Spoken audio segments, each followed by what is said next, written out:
ಇನ್ನು ಫ್ಯಾಕ್ಟ್ ನಾ ಹೇಳ್ತೀನಿ ಕೇಳಿ, ಇದು ದಾಳ, ಯಾವ ಡೌಟ್ ಬೇಡ ನಿಮ್ಗೆ. ಜಬ್ಬಾರ್ ಅವರು ಅವರೇ ತೀರ್ಮಾನ ಮಾಡಿರೋದಿಲ್ಲ, ಅವ್ರು ಹೇಳಿದ್ದಾರೆ ಸ್ವಯಂ ಪ್ರೇರಣೆಯಿಂದ ರಾಜೀನಾಮೆ ಕೊಟ್ಟಿದ್ದೇನೆ ಅಂತ. ಜಮೀರ್ ಅಹಮದ್ ಖಾನ್ ಅವರ ಪ್ರೇರಣೆಯಿಂದ ಅವರು ರಾಜೀನಾಮೆನ ಸಲ್ಲಿಸಿದ್ದಾರೆ.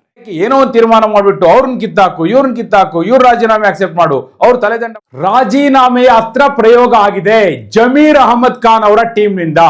ಅಬ್ದುಲ್ ಜಬ್ಬಾರ್ ಕೆಪಿಸಿಸಿ ಅಂದ್ರೆ ಕಾಂಗ್ರೆಸ್ನ ರಾಜ್ಯ ಘಟಕದ ಅಲ್ಪಸಂಖ್ಯಾತರ ಘಟಕದ ಅಧ್ಯಕ್ಷ ಸ್ಥಾನಕ್ಕೆ ರಾಜೀನಾಮೆಯನ್ನ ಸಲ್ಲಿಸಿ ಆಗಿದೆ. ಡಿ ಕೆ ಶಿವಕುಮಾರ್ ಅವರಿಗೆ ರಾಜೀನಾಮೆ ತಲುಪಿಯೂ ಆಗಿದೆ. ಅವ್ರು ರಾಜೀನಾಮೆ ಕಡೆ ಕ್ಷಣದ ಮಾಹಿತಿ ಬರೆಯುವವರೆಗೂ ಅಂಗೀಕರಿಸಿರಲಿಲ್ಲ, ಹೈಕಮಾಂಡ್ ಗಮನಕ್ಕೆ ತಂದಿದ್ದಾರೆ. ಯಾಕಂದ್ರೆ ಬೇರೆ ಬೇರೆ ರಾಜ್ಯಗಳಲ್ಲಿ ಚುನಾವಣೆ ಬೇರೆ ನಡೀತಿದೆಯಲ್ಲ, ಹಂಗೆ ಡಿಸಿಷನ್ ತಗೊಳಕ್ಕಾಗಲ್ಲ. ಅವ್ರು ರಾಜೀನಾಮೆ ಸಲ್ಲಿಸಿ ಆಗಿದೆ.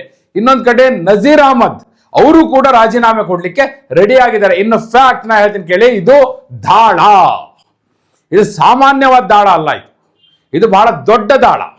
ಸುಮ್ಮನೆ ಉಳಿಸಿರೋ ದಾಳವೂ ಅಲ್ಲ, ಇದರಿಂದ ಬಹಳ ದೊಡ್ಡವರೇ ಇದ್ದಾರೆ. ಮತ್ತೆ ಕೆಲವರೆಲ್ಲ ಈಗ ಹಾಕ್ತಿದಾರಲ್ಲ, ಏನಂತ ಜಮೀರ್ ಅಹಮದ್ ಖಾನ್ ತಲೆದಂಡ ಅಂತ ಹೇಳಿ ಅಲ್ಲ. ಅವೆಲ್ಲ ಸಾಧ್ಯವೇ ಇಲ್ಲ ನೋಡಿ. ಅದರಲ್ಲೂ ಈ ಹಂತದಲ್ಲಂತೂ ಕಾಂಗ್ರೆಸ್ ಹೈಕಮಾಂಡ್ ಆ ರೀತಿಯ ತೀರ್ಮಾನವನ್ನು ತೆಗೆದುಕೊಳ್ಳುವಂತ ಆಲೋಚನೆಯನ್ನು ಮಾಡ್ಲಿಕ್ಕೆ ಸಾಧ್ಯ ಇಲ್ಲ. ಏನು ಹುಡುಗಾಟನ? ಅಲ್ಪಸಂಖ್ಯಾತ ಘಟಕದ ಅಧ್ಯಕ್ಷ ಸ್ಥಾನಕ್ಕೆ ಜಬ್ಬಾರ್ ಕೊಟ್ಟಿರುವಂತ ರಾಜೀನಾಮೆನೇ ಇನ್ನೂ ಅಂಗೀಕಾರ ಮಾಡಿರಲಿಲ್ಲ. ಇನ್ನು ಜಮೀರ್ ಅಹಮದ್ ಖಾನ್ ರಾಜೀನಾಮೆ, ಅದರಲ್ಲಿ ಸಿದ್ದರಾಮಯ್ಯನವರು ಬಿಡ್ತಾರ ಅದಕ್ಕೆ? ಇವರು ಆಸೆ ಪಡ್ತಾ ಇರ್ಬೋದು. ಇನ್ನು ಫ್ಯಾಕ್ಟ್ ಈಗೇನು ಶುರು ಆಗಿದೆಯಲ್ಲ, ಇದೆಲ್ಲದರ ಗುರಿ ಏನು ಅಂತ ನಿಮಗೆ ಗೊತ್ತಾಗ್ತಾ ಇದೆ. ಅಂತಿಮವಾದ ಗುರಿ ಏನು ಅಂತೇಳಿ ಇಲ್ಲಿ ಕ್ಲಿಯರ್ ಕಟ್ ಆಗ್ತಾ ಇದೆ. ಮತ್ತೆ ಹೇಳ್ತೀನಿ ಕೇಳಿ, ಮುಂದಿನ 1 ತಿಂಗಳಲ್ಲಿ ಬಹಳ ಡೆವಲಪ್ಮೆಂಟ್ ಇದೆ, ಅದಕ್ಕೆ ಫೌಂಡೇಶನ್ ಇದು. ಹಾಗಾದ್ರೆ ಏನೆಲ್ಲ ಡೆವಲಪ್ ಆಗುವಂಥದ್ದಿದೆ, ಈ ರಾಜೀನಾಮೆ ಅಸ್ತ್ರದ ಹಿಂದಿನ ಪ್ಲಾನ್ ಏನು, ಹಾಗೂ ಆ ಕಡೆಯಿಂದ ಅಂದ್ರೆ ಡಿ ಕೆ ಶಿವಕುಮಾರ್ ಅವರ ಬಣದಿಂದ ಈಗ ಯಾವ ದಾಳ ಪ್ರಯೋಗ ಆಗ್ತಾ ಇದೆ, ಅದಕ್ಕೆ ಪ್ರತಿದಾಳ ಯಾವುದು, ಅಂತಿಮವಾಗಿ ಆಗೋದೇನು, ಆ ಎಲ್ಲ ವಿವರಗಳನ್ನ ಕೊಡೋ ಸಲುವಾಗಿ ನಾನು ಬಂದಿದ್ದೇನೆ. ಆತ್ಮೀಯರೇ, ವಾರ್ತೆ ವಿಶೇಷ ಕಾರ್ಯಕ್ರಮಕ್ಕೆ ಸ್ವಾಗತ. ನಾನು ವೀರೇಂದ್ರ ಉಪ್ಪುಂದ. ನೋಡಿ, ನಿಮಗೆಲ್ಲ ಚೆನ್ನಾಗಿಯೇ ಗೊತ್ತಿದೆ ಏನ್ ನಡೀತಾ ಇದೆ, ಕಣ್ಮುಂದೆ ನೋಡ್ತಾ ಇದ್ದೀರಿ. ಕಾಂಗ್ರೆಸ್ನಲ್ಲಿ ಮುಸಲ್ಮಾನ್ ಮುಖಂಡರ ಹಾದಿ ಜಗಳ, ಬೀದಿ ಜಗಳ. ನೋಡಿ, ಇದು ಒಂದ್ ಕಡೆ ಅಲ್ಪಸಂಖ್ಯಾತ ನಾಯಕತ್ವದ ಪ್ರಶ್ನೆ ಇದೆ, ಮತ್ತೊಂದ್ ಕಡೆ ಈಗ ಸಚಿವ ಸಂಪುಟ ಪುನರ್ರಚನೆ ಆಗುತ್ತಲ್ಲ, ಆಗ ತಾವು ಮಂತ್ರಿ ಆಗ್ಬೇಕು ಅನ್ಲಿ ಕಾದು ನಿಂತಿರುವವರ ಸಾಲಿದೆಯಲ್ಲ, ಅವರ ನಡುವಿನ ಫೈಟ್ ಕೂಡ ಹೌದು. ಹಾಗೂ ಯಾರು ಸಚಿವರಾಗಿದ್ದಾರೋ ಅವ್ರನ್ನ ಕೆಳಗಿಳಿಸ್ಲಿಕ್ಕೆ ಮಾಡ್ತಾ ಇರುವಂತ ಪ್ರಯತ್ನವೂ ಹೌದು. ಅದೆಲ್ಲದರ ಭಾಗವಾಗಿ ಈಗ ಈ ಬೆಳವಣಿಗೆ ಆಗ್ತಾ ಇದೆ, ಈ ಕಚ್ಚಾಟ ನಡೀತಾ ಇದೆ. ಹಾದಿ ಬೀದಿ ರಂಪ ನೀವು ನೋಡ್ತಾ ಇದ್ದೀರಿ. ನೋಡಿ, ಜಮೀರ್ ಅಹಮದ್ ಖಾನ್ ವಿರುದ್ಧ ಯಾವಾಗ ಸಲೀಂ ಅಹಮದ್, ರಿಜ್ವಾನ್ ಅರ್ಷದ್ ಅಂಡ್ ಟೀಮ್ ಕಾಂಗ್ರೆಸ್ ಆಫೀಸಲ್ಲೇ ಕೂತ್ಕೊಂಡು ಪ್ರೆಸ್ ಮೀಟ್ ಮಾಡಿದ್ರು, ಆಗ್ಲೇ ಕ್ಲಿಯರ್ ಆಗೋಯ್ತು. ಇದು ಬಹಳ ದೊಡ್ಡ ಮಟ್ಟದಲ್ಲಿ ಹಿನ್ನೆಲೆಯಲ್ಲಿ ನಿಂತವ್ರು ಬಹಳ ದೊಡ್ಡವರಿದ್ದಾರೆ. ಅವರೆಲ್ಲ ನಿಂತೇ ಇದು ಆಟವನ್ನು ಆಡಿಸ್ತಾ ಇದ್ದಾರೆ, ದಾಳ ಉರುಳಿಸಿದ್ದಾರೆ. ಆ ಕಡೆ ಪ್ರತಿ ದಾಳವೂ ಬರುವಂತದ್ದಿದೆ ಅಂತ ನಾ ಹೇಳಿದೆ. ಸಿದ್ದರಾಮಯ್ಯನವರು ದೆಹಲಿಗೆ ಹೋದ ಕೂಡಲೇ ನಾನು ನಿಮಗೆ ಹೇಳಿದ್ದೆ, ಸ್ಪಷ್ಟವಾಗಿ ಹೇಳಿದ್ದೆ. ನೋಡಿ, ಸಿದ್ದರಾಮಯ್ಯನವರು ಕೈಯಲ್ಲಿ ಫೈಲ್ ಇಟ್ಕೊಂಡೇ ಹೋಗ್ತಾ ಇದ್ದಾರೆ ಅಂತೇಳಿ, ಕಂಪ್ಲೇಂಟ್ ಲಾಡ್ಜ್ ಆಗ್ತಾ ಇದೆ ಅಂತ. ಅದಕ್ಕೂ ಮೊದಲೇ ಡಿ ಕೆ ಶಿವಕುಮಾರ್ ಅವ್ರ ಕಡೆಯಿಂದ ಕಂಪ್ಲೇಂಟ್ ಹೋಗಿದೆ ಅಂತ ಕೂಡ ನಾನು ಸ್ಟೋರಿ ಮಾಡಿದ್ದೆ. ಆ 2 ಸ್ಟೋರಿಗಳು ಕೂಡ ಇದೆ, ನೀವು ನೋಡ್ಬೋದು.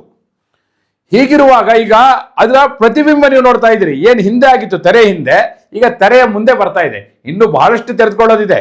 ಮುಂದಿನ 1 ತಿಂಗಳು ಬಹಳಷ್ಟು ಡೆವಲಪ್ಮೆಂಟ್ ಇದೆ. ಏನೇನ್ ಡೆವಲಪ್ಮೆಂಟ್ ಆಗುತ್ತೆ ನೋಡಿ. ನಂಬರ್ 1 ಈಗ ರಾಜೀನಾಮೆ ಎಲ್ಲ ಕೊಟ್ಟಿದಾರಲ್ಲ, ಅದನ್ನ ಈಗ ಹೈಕಮಾಂಡೇ ಇತ್ಯರ್ಥ ಮಾಡಬೇಕಾಗಿದೆ. ಸಿದ್ದರಾಮಯ್ಯನವರು ಕೂಡ ಬಹಳ ಅಸಮಾಧಾನವನ್ನ ಹೈಕಮಾಂಡ್ ಮುಂದೆ ವ್ಯಕ್ತಪಡಿಸಿದ್ದಾರೆ. ವೇಣುಗೋಪಾಲ್ ಅವ್ರ ಜೊತೆ ಮಾತನಾಡಿದ್ದಾರೆ ಮುಖ್ಯಮಂತ್ರಿಗಳು. ಈ ವಿಚಾರದ ಬಗ್ಗೆ ಏನೆಲ್ಲ ಆಗ್ತಾ ಇದೆ, ತಕ್ಷಣ ಹೈಕಮಾಂಡ್ ಮಧ್ಯಪ್ರವೇಶ ಮಾಡಬೇಕು ಅಂತ ನೇರವಾಗಿ KC ವೇಣುಗೋಪಾಲ್ ಅವ್ರ ಜೊತೆ ಮಾತುಕತೆಯನ್ನು ನಡೆಸಿದ್ದಾರೆ. ಈ ಗೊಂದಲ ಮುಂದುವರಲಿಕ್ಕೆ ಅವಕಾಶ ಕೊಡಬಾರದು ಅಂತ ಹೇಳಿದ್ದಾರೆ. ಜಮೀರ್ ಅಹಮದ್ ಖಾನ್ ಅವರು ಬಾಂಬೆಯಲ್ಲಿ ಕೂತ್ಕೊಂಡಿದ್ದಾರೆ.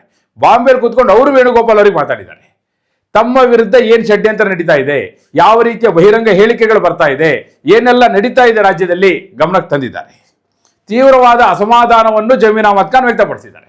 ಈ ಕಡೆ ಸಲೀಂ ಅಹಮದ್, ರಿಜ್ವಾನ್ ಅರ್ಷದ್ ಅವರೆಲ್ಲರೂ ಕೂಡ ಟೀಮ್ ಇದೆಯಲ್ಲ, ಆ ಟೀಮು AICC ಉಸ್ತುವಾರಿ ಕಾರ್ಯದರ್ಶಿ ಅಭಿಷೇಕ್ ದತ್ತ ಅವರ ಮೂಲಕ ಹೈಕಮಾಂಡ್ಗೆ ಒಂದು ವರದಿಯನ್ನು ಸಲ್ಲಿಸಿದೆ. ಯಾಕಂದ್ರೆ ಸುರ್ಜೇವಾಲಾ ಅವರು ಅವರಿಗೆ ಯಾವುದೇ ಒಂದು ಕವಡೆ ಕಾಸಿನ ಕಿಮ್ಮತ್ತು ಈಗ ಹೈಕಮಾಂಡ್ ಕೊಡ್ತಾ ಇಲ್ಲ. ರಾಹುಲ್ ಗಾಂಧಿ ಅವರಿಗೆ ಕಳೆದ ಬಾರಿ ಸಿದ್ದರಾಮಯ್ಯವರು ಹೇಳಿ ಬಂದ ಮೇಲೆ ಅವರು ಬರ್ತಾ ಇದ್ದಾರೆ, ಮೇಲ್ನೋಟ ಕಾಣಿಸ್ಕೊತಾ ಇದ್ದಾರೆ ಅಷ್ಟೇ ಬಿಟ್ರೆ, ಅದೇ ಕಾರಣಕ್ಕಾಗಿ ಅಭಿಷೇಕ್ ದತ್ತ ಅವ್ರನ್ನ ಕಳಿಸಿದ್ದು. ಅವರಿಂದ ರಿಪೋರ್ಟ್ ಈಗ ಸಬ್ಮಿಟ್ ಆಗಿದೆ. ಹೀಗಿರುವ ಸಂದರ್ಭದಲ್ಲಿ ಈ ಕಚ್ಚಾಟ ಈಗ ರಾಜೀನಾಮೆ ಸಲ್ಲಿಕೆ ಆಗಿದೆಯಲ್ಲ, ಅಬ್ದುಲ್ ಜಬ್ಬಾರ್ ಅವರು ರಾಜೀನಾಮೆ ಸಲ್ಲಿಸಿರೋದು ಅವರೇ ಸ್ವಯಂ ಪ್ರೇರಣೆಯಿಂದ ಸಲ್ಲಿಸಿರೋದು, ಮತ್ತು ಜಮೀರ್ ಅಹಮದ್ ಖಾನ್ ಅವರ ಪರವಾಗಿ ಸಲ್ಲಿಕೆ ಮಾಡಿರೋದು.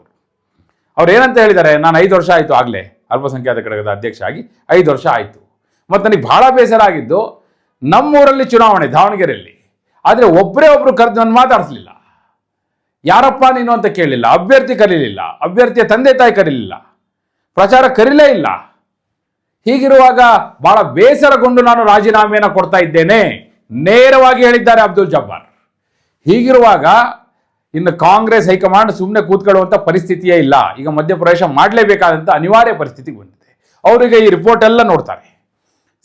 ಏನಾಗುತ್ತೆ ಮುಂದಿನ ಕೆಲವು ದಿನಗಳು.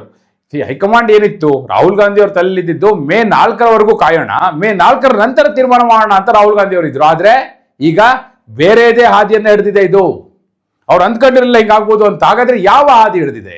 ಈಗ ಎರಡರಲ್ಲೊಂದು ತೀರ್ಮಾನ ಆಗಬೇಕು ಅನ್ನುವಂಥ ಹಾದಿ ಬಂದಿದೆ. ಜಮೀರ್ ಅಹಮದ್ ಖಾನ್ ಅವರಿಗೆ ಸ್ಪಷ್ಟವಾಗಿ ಗೊತ್ತಾಗಿದೆ, ನನ್ನ ಸಮುದಾಯದ ನಾಯಕರನ್ನೇ ನನ್ನ ವಿರುದ್ಧ ಎತ್ತಿ ಕಟ್ಟಲಾಗಿದೆ, ನಂಬರ್ 1. ನಂಬರ್ 2, ನನ್ನ ಸಚಿವ ಸ್ಥಾನದ ಮೇಲೆ ಅವರ ಕಣ್ಣು ಬಿದ್ದಿದೆ. ಮುಂದೆ ಸಚಿವ ಸಂಪುಟ ಪುನರ್ರಚನೆ ಆಗುವಾಗ ನನ್ನ ಕಿತ್ತಾಕಬೇಕು ಅನ್ನೋದು ಇವರ ಹಿಡನ್ ಅಜೆಂಡಾ. ನಾನು ಈಗಲೇ ಎರಡರಲ್ಲೊಂದು ತೀರ್ಮಾನ ಮಾಡ್ಕೋಬೇಕು. ಸಚಿವ ಸಂಪುಟ ಪುನರ್ರಚನೆವರೆಗೂ ಕಾಯೋದಲ್ಲ, ಈಗಲೇ ಅದೇನು ತೀರ್ಮಾನ ಮಾಡಬೇಕು ಅಂತಲಿ ಕೂತ್ಕೊಳ್ಬೇಕು ಅಂತಾನೆ ಅವರು ಜಬ್ಬಾರ್ ಅವರ ಕೈಯಿಂದ ರಾಜೀನಾಮೆನ ಕೊಡಿಸಿದ್ದಾರೆ. ಜಮೀರ್ ಅಹಮದ್ ಖಾನ್ ಅವರ ಸೂಚನೆಯ ಮೇರೆಗೆ ಜಬ್ಬಾರ್ ಅವರು ರಾಜೀನಾಮೆ ಕೊಟ್ಟರು. ಇದರಲ್ಲಿ ಯಾವ ಡೌಟು ಬೇಡ ನಿಮಗೆ. ಜಬ್ಬಾರ್ ಅವರು ಅವರೇ ತೀರ್ಮಾನ ಮಾಡಿರೋದಲ್ಲ, ಅವ್ರು ಹೇಳಿದ್ದಾರೆ ಸ್ವಯಂ ಪ್ರೇರಣೆಯಿಂದ ರಾಜೀನಾಮೆ ಕೊಟ್ಟಿದ್ದೇನೆ ಅಂತ. ಜಮೀರ್ ಅಹಮದ್ ಖಾನ್ ಅವರ ಪ್ರೇರಣೆಯಿಂದ ಅವರು ರಾಜೀನಾಮೆಯನ್ನು ಸಲ್ಲಿಸಿದ್ದಾರೆ. ಹಿನ್ನೆಲೆಯಲ್ಲಿ ಸಿದ್ದರಾಮಯ್ಯನವರು ಇದ್ದಾರೆ, ಆ ಕಡೆ ಡಿ ಕೆ ಶಿವಕುಮಾರ್ ಇದ್ದಾರೆ.